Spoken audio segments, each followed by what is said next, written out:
Assalamualaikum warahmatullahi wabarakatuh dan selamat pagi. Hari ini kita berjumpa kembali dalam pembelajaran matematika di bab 6 tentang aritmatika sosial pada pertemuan keempat.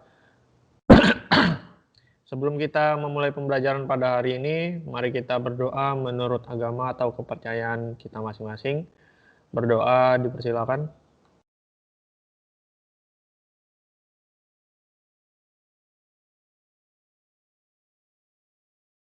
Berdoa selesai. Oke, pada pertemuan kali ini saya tidak membahas materi baru, dan untuk materi aritmatika sosial itu terakhir hanya sampai bunga bank dan sampai pajak. Nah, pada pertemuan keempat ini saya akan membahas sedikit rangkuman tentang bab 6 kita, yaitu tentang aritmatika sosial, dan juga ada sedikit pembahasan soal yang saya rasa kalian masih sangat kesulitan dan masih sangat bingung. Ini yang akan saya bahas, walaupun soalnya hanya sedikit, kurang lebih ada 5 soal yang akan saya bahas. Tapi saya rasa ini sudah mencakup untuk satu bab dan itu merupakan soal-soal yang saya anggap kalian masih bingung. Oke, sebelum kita masuk ke soal, saya mau menampilkan sedikit rangkuman tentang materi kita di bab 6 ini. Karena saya rasa di bab 6 ini lumayan banyak rumus-rumus baru yang harus kalian kuasai, ya. Jadi yang pertama itu ada tentang keuntungan. Jadi suatu penjualan itu dikatakan mendapatkan untung jika harga penjualan lebih tinggi daripada harga pembelian. Jadi ingat ya, suatu keuntungan itu dapat diperoleh jika harga penjualan lebih tinggi daripada harga pembelian. Untuk menentukan untung itu dapat dicari dengan cara total harga penjualan dikurang total harga pembelian atau modal. Nah, di sini masih banyak yang salah tentang total harga penjualan.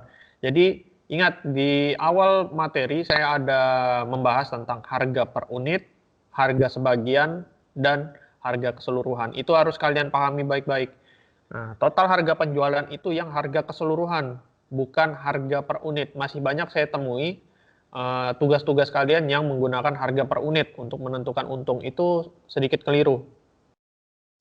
Oke, berikutnya yaitu untuk menentukan persentase keuntungan itu adalah dengan cara keuntungan dibagi modal dikali 100%. Di sini juga sama, ada yang menggunakan keuntungan dari harga keseluruhan dikurang harga modal, harga awal modal, bukan total harga modal ya, bukan total modal, tapi harga modal persatuan. Itu juga salah, masih salah itu.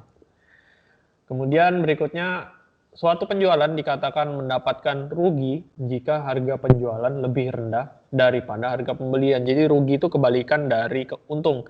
Kalau keuntungan itu harga penjualannya tinggi, kalau rugi itu harga penjualannya rendah. Itu ya, jangan sampai tertukar untuk konsepnya.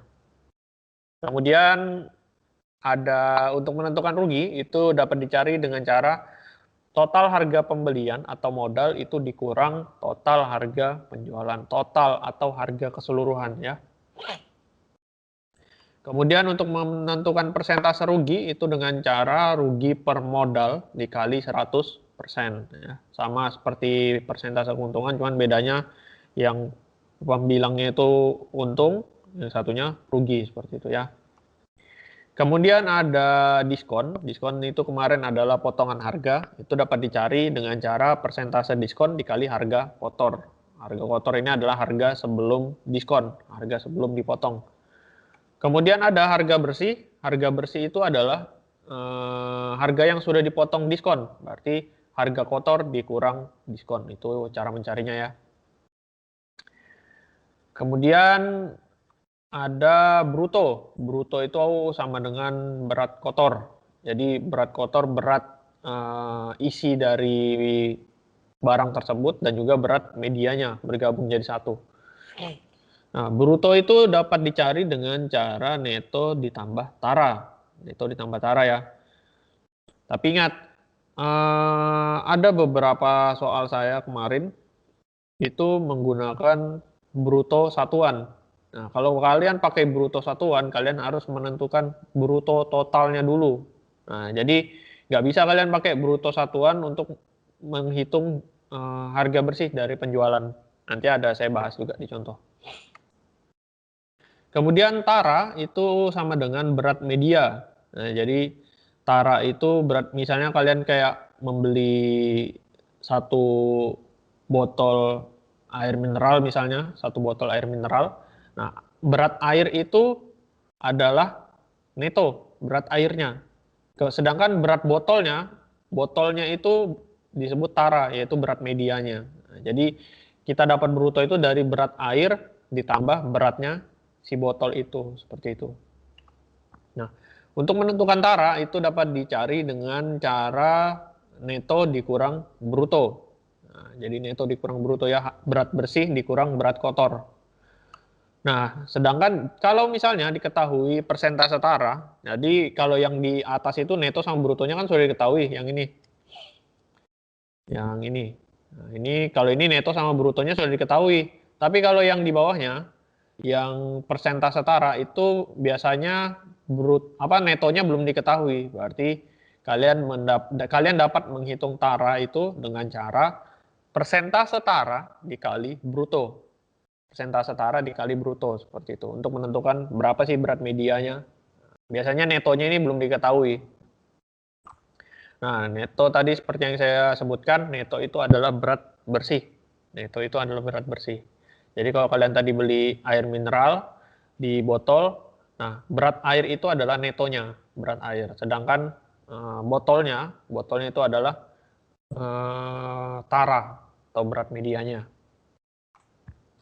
Nah, untuk menentukan neto itu dapat dicari dengan cara bruto dikurang tara. Nah, bruto dikurang tara. Jadi berat kotor dikurang berat medianya, maka kita dapat netonya berapa atau berat bersihnya. Nah, kemudian jika suatu penjualan mendapatkan diskon tara atau potongan berat, maka untuk menentukan harga bersih itu sama dengan neto dikali harga per satuan. Jadi kalian harus cari dulu netonya berapa, baru dikali dengan harga persatuan. Nah, harga persatuan itu kayak misalnya kayak 5.000 per kilogram, misalnya seperti itu. Ini adalah harga satuan ya. Nah, seperti itu ya. Kemudian ada lagi bunga. Bunga merupakan tambahan uang yang diterima jika menabung di bank. Nah, jadi ya tidak semua bank, misalnya kayak koperasi simpan pinjam itu juga bisa dapat bunga, tergantung dari ketentuan di bank tersebut. Kemudian bunga itu biasanya dalam bentuk persentase, dan juga biasanya berkala. Misalnya seperti 1 tahun, 2 tahun, 6 bulan, seperti itu ya. Nah, untuk menentukan bunga 1 tahun itu dapat dicari dengan cara persentase bunga per tahun dikali modal. Nah, ini biasanya kalau soal tentang bunga bank itu persentasenya pasti per tahun. Kecuali di soal tersebut disebutkan bunga per bulannya berapa, misalnya kayak gitu. Nah, itu kalau di soal, jadi kalian hati-hati membaca soalnya. Kalau tidak ada kalimat per bulan, berarti persentasenya itu persentase per tahun ya. Nah, kemudian cara yang kedua itu menentukan bunga B bulan. B bulan ini maksudnya berapa bulan. Saya kayak bunga 3 bulan B-nya saya ganti 3 berarti kan bunga 3 bulan. Atau B-nya saya ganti 4 berarti bunga 4 bulan seperti itu. Berarti bunga B bulan itu sama dengan B per 12 dikali persentase bunga per tahun dikali modal. Nah, jadi ini satu rumus untuk menentukan bunga B bulan atau bunga berapa bulan seperti itu. Ada cara yang lain, yaitu dengan cara bunga B bulan itu sama dengan B per 12 dikali bunga 1 tahun. Nah, kalau kalian pakai cara yang ketiga, yang ini yang ketiga, ini yang kedua, dan ini yang pertama. Nah, kalau kalian menggunakan rumus yang ketiga untuk menentukan bunga bulanan, berarti kalian harus mencari dulu bunga 1 tahun. Kalian harus dapat dulu bunga 1 tahun, baru bisa gunakan rumus yang ketiga. Jadi biasanya pada umumnya yang sering saya temui, itu yang sering digunakan untuk menentukan bunga, itu adalah rumus yang kedua. Nah, rumus yang kedua itu ya, yang B per 12 dikali persentase bunga per tahun dikali modal. Nah, ini tahu kan kemarin sudah saya jelaskan, di sini 12 ini artinya bulan dalam 1 tahun. Bulan dalam 1 tahun. Nah, dari rumus yang kedua ini, kita dapat mencari berbagai macam pertanyaan. Kalau yang saya tampilkan ini, kalian itu menentukan B bulan atau bunga berapa bulan. Tapi dari rumus yang kedua ini bisa juga kalian menentukan berapa bulan orang itu menabung, kemudian berapa persentase bunga per tahun, dan juga berapa modal atau setoran awal orang tersebut. Jadi rumus nomor 2 ini multifungsi. Kalian bisa gunakan untuk mencari berbagai macam pertanyaan, tapi tergantung dari soalnya. Kalau soalnya yang diminta modal, berarti kalian harus cari dulu, lihat dulu bunganya berapa bulan menabung, dan persentasenya berapa. Seperti yang saya contohkan di pertemuan pada hari Senin kemarin ya. Oke, kemudian ada pajak penghasilan, kemudian ada, oh ya, PPh itu dapat dicari dengan cara persentase penghasilan dikali penghasilan kena pajak. Jadi kalau menghitung pajak penghasilan, kalian harus menentukan dulu penghasilan yang kena pajak itu berapa. Baru kalian bisa menentukan pajak penghasilannya.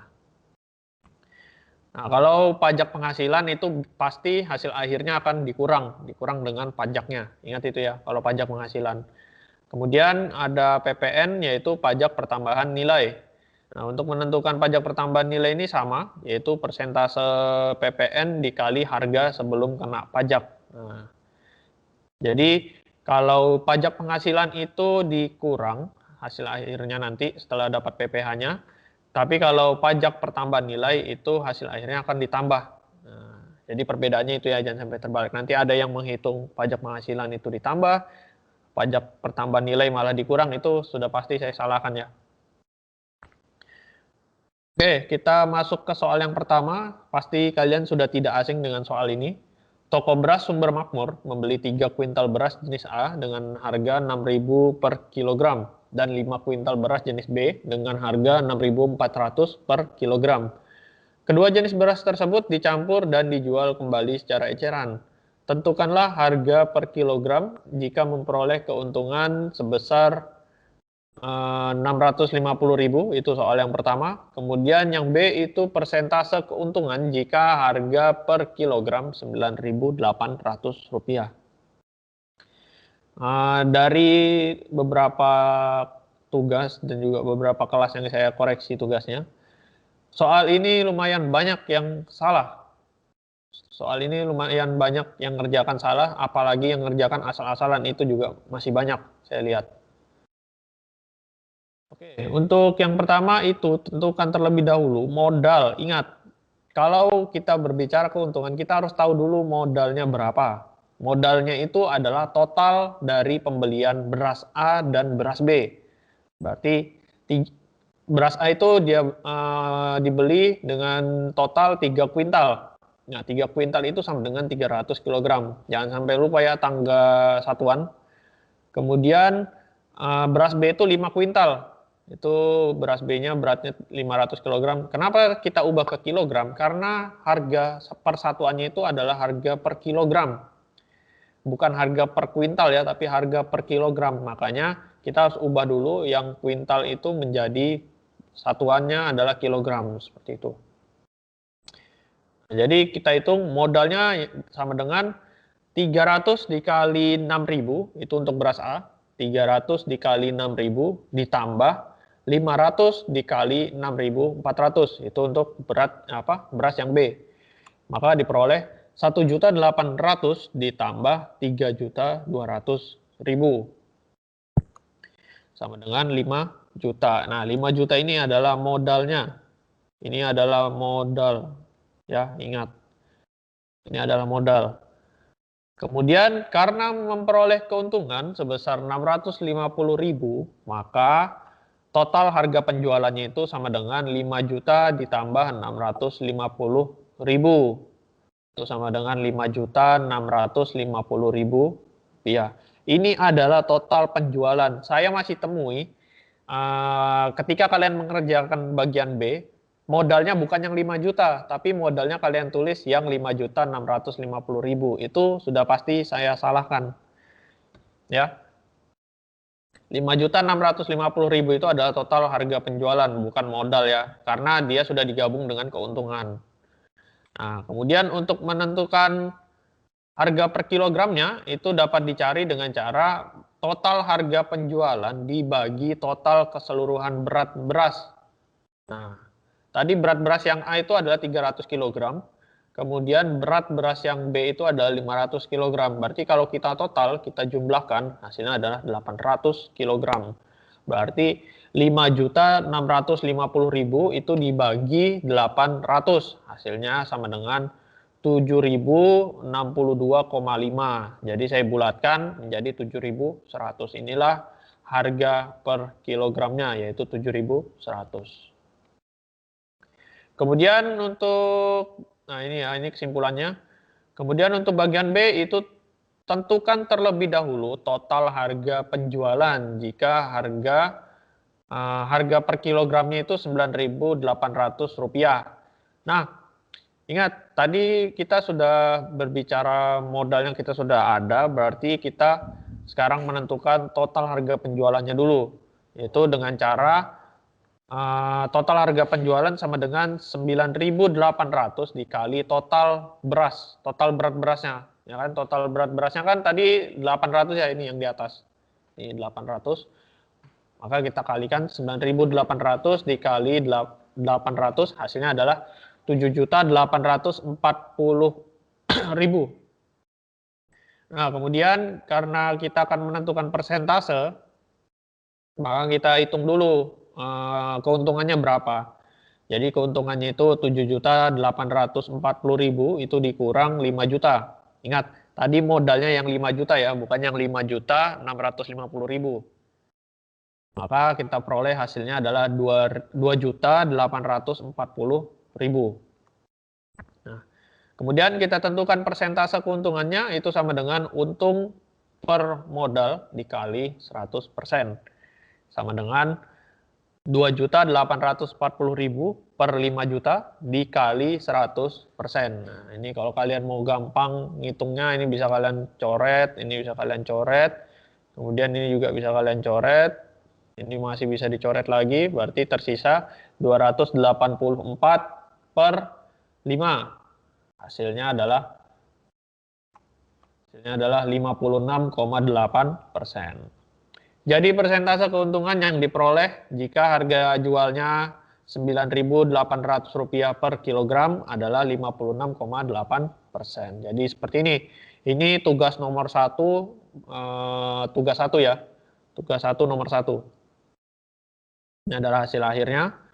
Jadi jangan sampai salah lagi antara total harga penjualan dengan modal. Saya masih hampir dari 6 kelas yang saya ajar, hampir dari 6 kelas itu pasti ada yang salah untuk menentukan modal dan juga total harga penjualannya. Oke, selanjutnya soal nomor 2. Harga sebuah kemeja di toko bazar yaitu Rp85.000. Pada kemeja tersebut tertulis diskon 20% ditambah 10% untuk barang kedua. Jika membeli 2 buah kemeja, tentukanlah harga yang harus dibayar. Nah, ini kalau kalian ke mall, kayak ke Matahari, ke Bazar, Gajah Mada gitu ya, yang tempat jualan-jualan baju, itu pasti kalian bisa melihat kayak diskon 20% ditambah 10%, kemudian ada juga 30% ditambah 20%, ada lagi 50% ditambah 20%, seperti itu ya, bermacam-macam diskon yang diberikan oleh swalayan atau toko baju tersebut. Nah, itu artinya bukan persentase diskonnya yang ditambah. Kalau di soal ini saya perjelas, kenapa saya perjelas? Kalau kalian teliti baik-baik, ini adalah 20% itu diskon untuk harga barang pertama. Ini untuk barang pertama. Nah, di sini ada tulisan 10% untuk barang kedua. Berarti ketika kita membeli 2 buah kemeja, nah, barang yang kedua itu diskonnya bukan 20%, tapi diskonnya yang 10%. Dan juga diskon itu bukan ditambah 20% ditambah 10%, bukan seperti itu ya. Nah, ini saya jelaskan. Diskon 20% ditambah 10% itu tidak sama dengan 30%. Tetapi diskon 20% itu untuk harga barang pertama dan diskon 10% itu untuk barang yang kedua. Jadi kalian jangan sampai kalau kalian belanja ke toko baju gitu jangan sampai tertipu lagi ya tentang diskon ini. Jadi kalian tahu sudah bagaimana cara menghitung diskon itu. Nah, berarti harga yang harus dibayar itu rumusnya sama dengan harga kemeja dikurang diskon yang 20% ditambah harga kemeja dikurang diskon yang 10%. Jadi ada dua harga ya. Maka kita substitusi, kita peroleh 85.000 itu dikurang 20/100 karena 20% dikali 85.000. Ditambah 85.000 dikurang 10/100 dikali 85.000. Ini saya tuliskan panjang karena diskonnya saya masukkan di sini caranya. Kalau kalian mau menghitung sendiri bisa di luar dari ini. Maka saya peroleh hasilnya adalah 85.000 dikurang 17.000 ditambah 85.000 dikurang 8.500. Maka hasilnya 68.000 ditambah 76.500. Jadi total yang harus dibayar itu sama dengan 144.500. Jadi harga dua buah kemeja yang harus dibayarkan adalah 144.500 rupiah. Seperti itu ya. Jadi kalau ada diskon 50 plus 20, nah itu kalian barang pertama berarti 50%, barang keduanya yang 20%, seperti itu ya. Oke, untuk soal nomor 3, seorang pedagang membeli 6 karung gula dengan berat masing-masing yaitu 75 kg dan tara 2%. Karena toko tersebut sedang mengadakan promo, maka pembayaran gula tersebut mendapatkan diskon sebesar 10% dari harga total pembelian. Jika harga gula tersebut Rp8.000 per kilogram, tentukanlah berapa rupiah yang harus dibayar pedagang tersebut. Nah, ini berkaitan dengan bruto, tara, dan neto. Kemudian saya kaitkan dengan diskon. Nah, penyelesaian. Diketahui berat kotor untuk 1 karung gula itu sama dengan 75 kg. Nah, ini saya buat bruto per karung, bukan bruto keseluruhannya. Kemudian persentase tara itu sama dengan 2%. Kemudian diskon pembelian itu sama dengan 10%. Dan harga gula per kilogram itu sama dengan Rp8.000. Nah, karena di sini brutonya itu bruto per karung, berarti kalian harus cari dulu bruto keseluruhannya itu berapa, ya. Nah, yang ditanya adalah total pembayaran. Nah, bruto keseluruhannya kita cari dulu itu sama dengan bruto 1 karung dikali banyaknya karung. Berapa karung sih pedagang ini beli? Berarti sama dengan 75 dikali 6. Hasilnya adalah 600 kg. Nah, setelah kita dapat bruto keseluruhan, baru kita bisa tentukan taranya. Berarti tara sama dengan persentase tara dikali bruto keseluruhan. Hasilnya sama dengan 2/100 dikali 600. Hasilnya sama dengan 12 kg. Nah, jadi kita dapat brutonya sudah, dapat taranya sudah, berarti kita harus tentukan neto. Berarti neto sama dengan bruto keseluruhan dikurang tara. Berarti 600 dikurang 12. Hasilnya sama dengan 588. Ini 588 kg ya. Tinggalan saya kilogramnya. Maka kita tentukan total pembayarannya ini untuk harga kotor. Kenapa saya sebut harga kotor? Karena nanti total pembayaran ini akan didiskon 10%. Maka saya peroleh 588 dikali 8.000 karena harga per kilogramnya tadi adalah 8.000.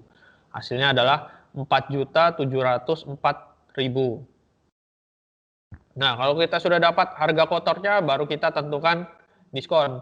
Karena mendapatkan diskon 10%, maka total pembayaran atau harga kotor tadi akan dipotong diskon. Itu sama dengan harga kotor dikurang diskon. Sama dengan 4.704.000 itu dikurang 10/100 dikali 4.704.000. Maka hasilnya adalah 4.704.000 dikurang 470.400, seperti itu. Maka kita peroleh pembayaran bersihnya sama dengan 4.233.600. Jadi total pembayaran yang harus dibayar pedagang tersebut adalah 4.233.600 rupiah, ya. Ini kalau biasanya di soal tugas kemarin saya hanya sampai di sini harga kotor. Ini saya kombinasikan soalnya, saya tambahkan diskon sehingga kita harus menghitung dulu harga bersihnya berapa untuk harga pembayarannya, seperti itu. Kemudian soal nomor 4. Di sini Elis menabung di suatu bank daerah dengan setoran awal sebesar 7 juta rupiah. Bank tersebut memberikan bunga sebesar 15% per tahun. Setelah beberapa bulan, uang Elis bertambah menjadi 7.700.000 rupiah. Tentukanlah yang pertama berapa bulan Elis menabung. Kemudian yang B, tentukan jumlah uang Elis setelah 18 bulan. Nah, ini ada beberapa pertanyaan yang masuk ke saya. Pak, bagaimana sih cara menentukan berapa bulan dia menabung? Tadi kan sudah saya jelaskan di awal, kalau rumus nomor 2 tentang bunga bank itu bisa multifungsi, bisa digunakan untuk mencari yang lain. Nah, diketahui setoran awal atau modalnya itu 7 juta, kemudian uang setelah B bulan, karena kita belum tahu berapa bulan dia menabung sehingga memperoleh 7.700.000 tadi. Kemudian bunga per tahunnya itu sama dengan 15%. Nah, kita tentukan dulu bunga B bulan dengan cara uang setelah B bulan dikurang modalnya, berarti 7.700.000 dikurang 7 juta. Hasilnya sama dengan 700.000. Nah, tadi sudah saya ingatkan kita pakai rumus yang kedua. Nah, berarti bunga B bulan sama dengan B per 12 dikali persentase bunga dikali modal. Kita substitusi apa saja yang sudah diketahui dari soal tadi dan juga yang sudah kita cari. Berarti 700.000 sama dengan B per 12 dikali 15/100 dikali 7 juta. Nah, maka kita peroleh hasilnya 700.000 sama dengan 87.500B. Nah, kita bisa gunakan konsep dari persamaan satu variabel. Jadi ingat kembali di materi di bab 4 kemarin, yaitu tentang persamaan linear satu variabel. Itu kita gunakan konsep itu dan juga konsep pembagian aljabar. Maka kita peroleh B sama dengan 700.000 dibagi 87.500. Ini nolnya bisa kita coret. Maka kita peroleh 7.000 dibagi 875. Maka B sama dengan 8.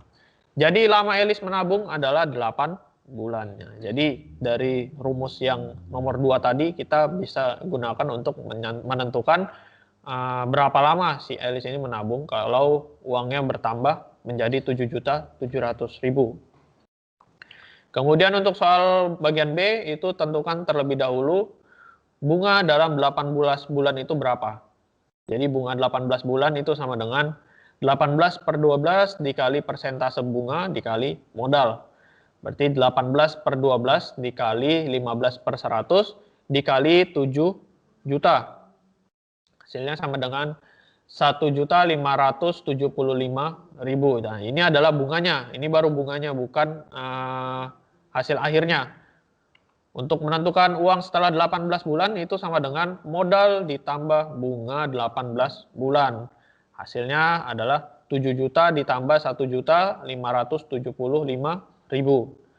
Sama dengan 8.575.000. Jadi uang yang Elis terima setelah 18 bulan itu adalah 8.575.000 rupiah, ya, seperti itu. Oke, untuk soal terakhir, soal nomor 5, itu Bibi meminjam uang di bank sebesar 12 juta rupiah untuk tambahan modal usaha. Bank tersebut memberikan bunga sebesar 8%. Jika Bibi akan mengembalikan pinjaman tersebut dalam waktu 10 bulan, tentukanlah cicilan per bulan yang harus dibayar Bibi. Nah, jika kalian bertemu dengan soal cicilan seperti ini mengerjakannya sama seperti bunga bank atau menyimpan uang di bank, tetapi pada hasil akhirnya itu nanti akan dibagi berapa bulan uang itu akan dikembalikan. Nah, seperti itu. Diketahui pinjamannya itu sama dengan 12 juta, kemudian persentase bunganya 8%. Kita tentukan dulu berarti bunga dalam 10 bulan itu berapa. Nah, ini yang ditanya adalah cicilan per bulan dalam 10 bulan. Berarti bunga untuk 10 bulan itu sama dengan 10 per 12 dikali 8 per 100 dikali 12 juta. Ini bisa kalian coret nolnya 2. Ini juga bisa dicoret. Kemudian 12 dibagi 12 itu sama dengan 1.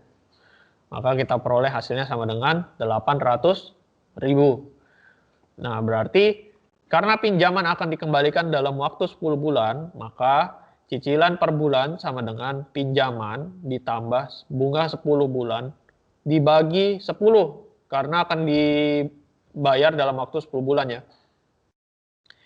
Maka sama dengan 12 juta ditambah 800.000 dibagi 10. Hasilnya, oh ini saya salah ketik, ini 800 ya. Nah itu 800. 12 juta 800.000 dibagi 10. Hasilnya sama dengan 1.280.000 rupiah. Jadi cicilan yang harus dibayar Bibi setiap bulan itu adalah 1.280.000 rupiah. Nah, jadi ini adalah soal yang berkaitan dengan pinjaman dan juga ada bunga bank juga di situ ya. Jadi kalau kalian misalnya nanti suatu saat meminjam uang di bank, pasti biasanya ada bunga yang harus kalian bayar atau bunga itu sebagai tanda jasanya ya. Oke,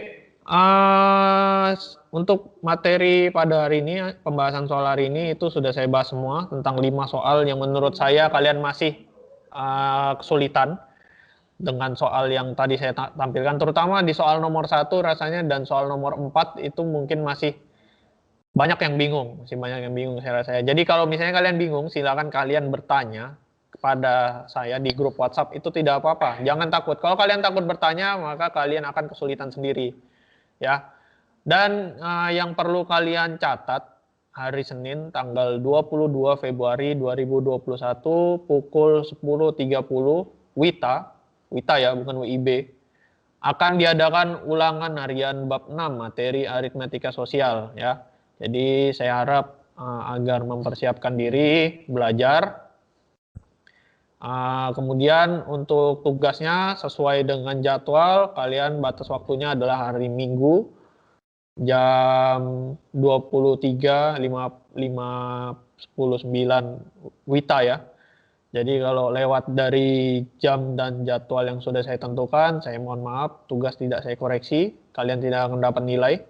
Jadi mohon untuk disiplin, tidak berlaku untuk mata pelajaran saya saja, tapi untuk mata pelajaran yang lain juga sama. Jadi tolong dikerjakan tugas-tugas yang diberikan oleh Bapak Ibu Guru. Kalau kalian tidak mengerjakan tugas, Bapak Ibu Guru tidak akan memberikan kalian nilai secara cuma-cuma. Dan ingat, ini sudah semester genap.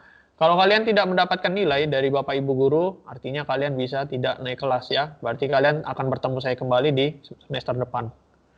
Oke, sekian untuk pembelajaran pada hari ini. Jangan lupa untuk tetap menerapkan protokol kesehatan, jangan keluar rumah kalau tidak ada kepentingan, dan selalu gunakan masker jika terpaksa keluar rumah. Saya akhiri, terima kasih. Assalamualaikum warahmatullahi wabarakatuh dan selamat pagi.